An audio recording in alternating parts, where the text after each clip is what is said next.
and welcome back to Love Your Food. This week we have a really nice dessert recipe for you.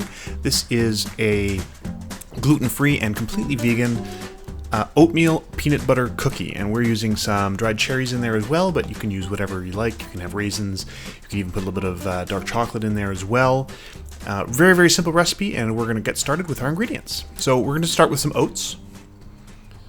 We're going to be sweetening this with an apple, some coconut oil, a little bit of salt, some baking powder, some peanut butter, a little bit of vanilla extract, and our dried cherries. And as I said, you can use whatever you like. You can use raisins, you can use chocolate chips, anything you like in there. So we're going to start by getting our apple ready. So we're going to cut the apple open, or peel it at least. First, we're going to get rid of the peel. And once that's done, we're going to take all of the core and everything out of there. We don't want any of that in our final product.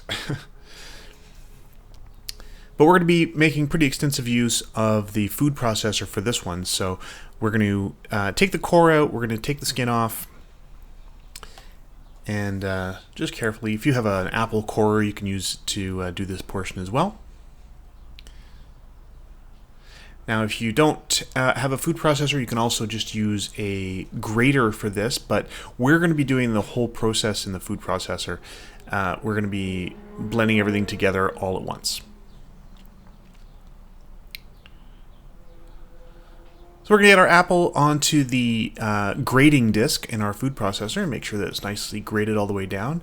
Now, I don't know about your food processor, but ours always leaves that little last bit of apple behind. You can just run those through the grating disc with your hands. That's fine.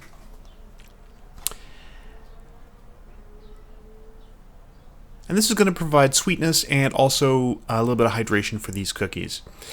So once that's in there, we're going to get the chopping blade in there. Just slide it in. We're going to toss in all the rest of our ingredients. So there's our dried cherries, a little dash of salt, our baking powder just for a little bit of leavening in there, so it has a little bit of fluffiness. Otherwise, it comes out quite dense. And our peanut butter. Now we're using chunky peanut butter here, and natural peanut butter as well. So this has no other ingredients; it's just peanuts, and we prefer the chunky. If you prefer the smooth, that's fine as well.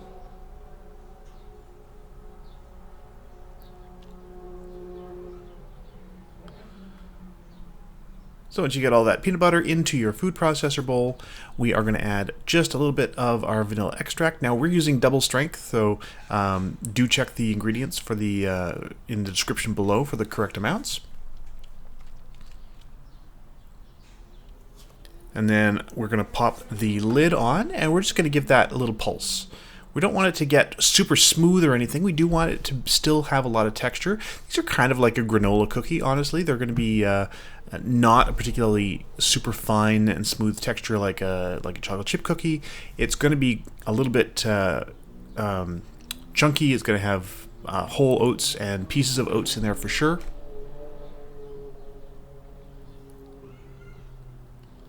And that's about the consistency that we're looking for. So you can see here, it's starting to come together to form sort of a cohesive lump, basically. It's all lumping together a little bit in there. So we're just going to scrape down the sides and make sure we have everything well incorporated, as well as get everything off of the lid if there's any stuck up there. Now you do notice it is still quite a little bit dry, so that is where that coconut oil is coming in. We're going to start blending this again, and we're going to start adding that coconut oil just slowly. We're just going to drizzle that in. And if you prefer to use vegetable oil, you can use vegetable oil in this. I don't recommend olive oil. You want something that's not going to have a strong flavor, so something very neutral. A coconut oil is perfect. Peanut oil would also be fine in this. And you just want to give that a little pulse while you're adding the oil, and you can see it already sort of coming together a little bit more hydrated as that oil goes in there. It's sort of coming together a little more, and that's the oil emulsifying with all those ingredients in there. So you just want to pulse that until it is all well combined. and then we're going to portion that out. So we're going to put those in, we've got basically a tablespoon measure. We're going to just about double the size, so they're about 2 tablespoon sized cookies. And this recipe should make about 16, so if that's the yield you get, that's just about right.